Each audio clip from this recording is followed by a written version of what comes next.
Ana, majko droga, šta sam doživjela? Bože drogi, završila mi medicinsku školu i ode u Njemačku. Ode u Deutschland. Bože drogi, ode mi dijete moje. Šta sam ja džaba nju, Bože drogi, školovala? Šta sam se čitav život njom brigala i abriktovala je? Jer sam ja se brigala o njom da je šaljem tam Nijemcima da pere gustice, onom starinju. Bože drogi, šta ću ja sad bez svoje keve? Šta ću ja, Bože drogi? Ko će mene nervirat? Ko će men ljubit ruku za Bajram?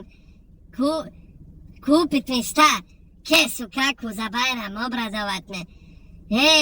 Mati moja droga. Šta sam sve suza prolila zbog nje, sikirajući se. Kad će kući doći, kad ode u grad malo da izađe. Rodila je 8 godina iz ovog. Krv svoju proljevala.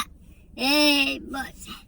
Znala sam ići kopat narodu po 15 maraka po čitav dan, po vazdan. Ne bi njoj dala da ide, da se školuje, da se obuče fino, da završi medicinsku, da radi dol, da vadi ljudima krv, da liječi. Ona ode tam švabama brisa guscu. Eto šta su nam uradili iz države. Ustaj Tito, ustaj. Ustaj da se ja izvrnem, je vas čača vaš. Tu da Bog da vaša rodila, da Bog da vaša ostala ovdje. I rodila sa 300 maraka. I pusti ova hrana i prijevoz. Da Bog da, pa ćete vidjeti kako je.